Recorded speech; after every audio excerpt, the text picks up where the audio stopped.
Thanks for tuning in to the Diaphragm Dynasty. I'm back with another review. Now, Forbes is an R&B artist who I didn't realize was an R&B singer, when he first came out because he first released a song with the Drake, which I still need to listen to that song. But when he released this song, I assumed that he was a rapper because the only thing I've seen was like a glimpse of the video and seen him with the shiesty and just seen his swagger and it just gave off like a rapper, especially with the shiesty. You don't see too many R&B singers, or if any R&B singers with a shiesty on, and it was just different. But looking into his background, he's only 21. He's from Texas, so there's a new brand of R&B coming in. But the sound I love. So this project, I went into it with no expectations, probably if any expectations that I wasn't going to like it. But I truly love this project and I've been listening to it all week. So it released last Friday. So I had about a week to sit with this project and I've been listening to it several times. Lyrics get stuck in my head. That's how I know it's a classic project and I'll be able to come back to it. But I want to get into some of the songs and why I like the songs. So I honestly think that Forbes is the future of R&B because he has such a young sound and probably has a young influence. Already having a Drake song in the tuck, already having so much experience. But this was his debut album, and I guess the project before was just a mixtape, which rarely you see in R&B anyway. So he does have a hip hop twang to him or hip hop elements to him, which is kind of good for both sides because even artists like R. Kelly, when they first came out, or Usher, they had this R&B twist to them that created another element to them that didn't you couldn't just put them in a box because they had a rap style to them and they had rap crews around them, but in essence, they were R&B singers and songs, not songsters, but crooners at the end of the day. So, but it just shows you just because you're an R&B singer, you don't have to be the sensitive type and you don't have to be all this mushy type stuff. You can still be have that street image, but you can still be a singer as well. So you don't have to be boxed into just that one persona or that one stereotype, so to speak. But if I'm being honest about this project, I think some of the songs I got the vibes of like a Nostalgia Ultra, which is a very good thing because when Nostalgia Ultra came out, I was a huge fan just because of the sound I haven't heard before. It wasn't a style I haven't heard before.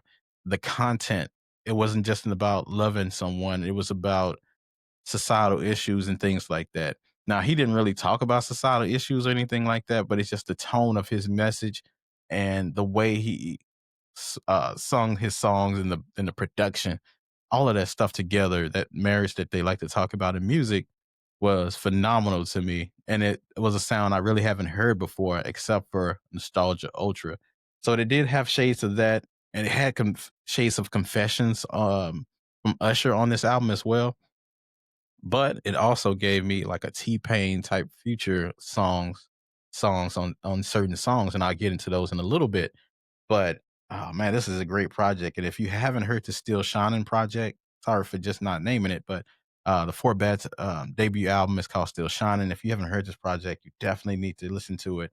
Like I said, I've been sitting with it for over a week before I made this review, just so I can get in-depth review of this thing.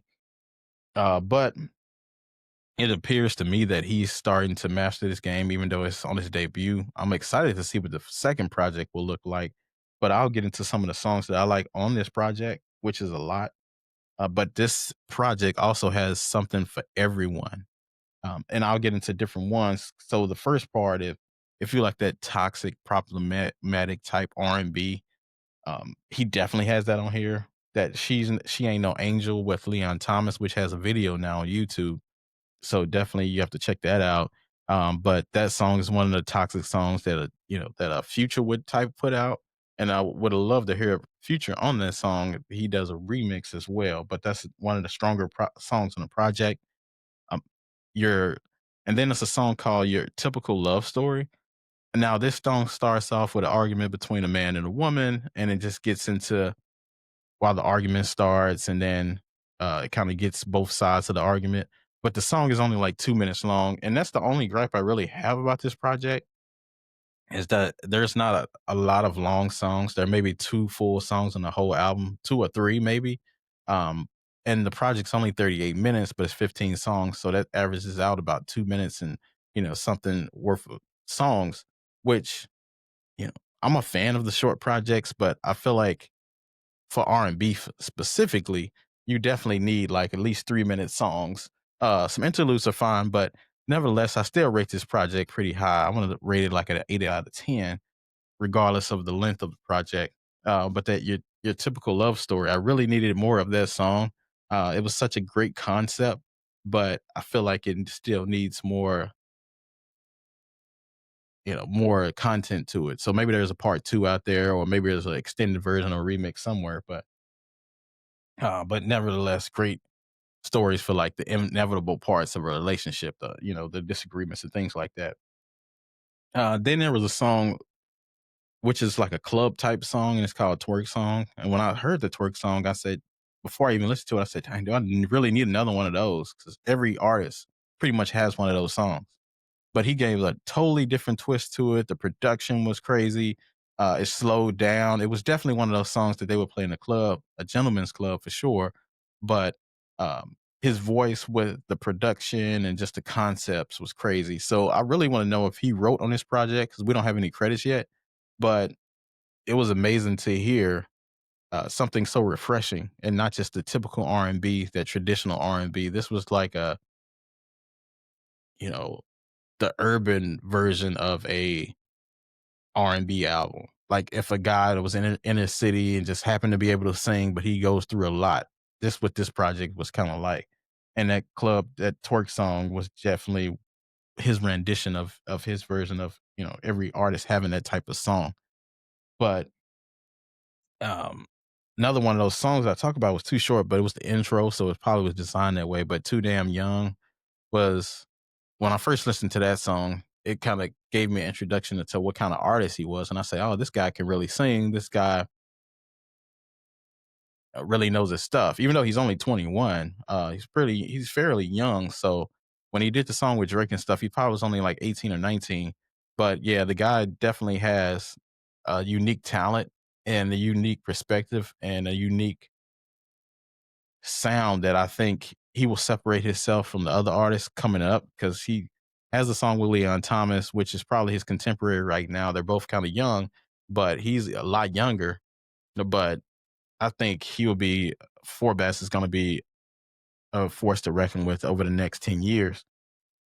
And he's still only be in his early 30s by then. So but and lastly, on this project, they do give you a wedding type, mushy type song, which is one of my favorite songs on the project, and it's Could We Last Forever. Now, that song I listened to probably 10, 20 times already over the last week. Very great song, a slowed down song from the rest of the songs on the project. So he threw something for everybody. So I don't know who EP'd this album. And like I said before, we unfortunately don't have the credits yet, but I really want to know who EP'd this album because the songs, the way they fit in chronological order made sense. He made sure to put something for all of his fans in there or people that listen to his music to become fans. He gave something for everybody. So you can easily take any one of these songs and put them on any playlist that you want. He has those different type of styles and tempos to make so many different playlists with so you can fit a song of his everywhere. And hopefully it was strategically placed, but if it wasn't, sometimes it's better being lucky than good. And then he had the song "Get You Wet," which was pretty good as well. It's just a song for the after hours type activities, if you know what I mean. But I think Forbes is revitalizing R&B, and he will revitalize R&B and make it more competitive. But tell me what your thoughts are of this Forbes still shining debut album. And until next time, I'll see you next time.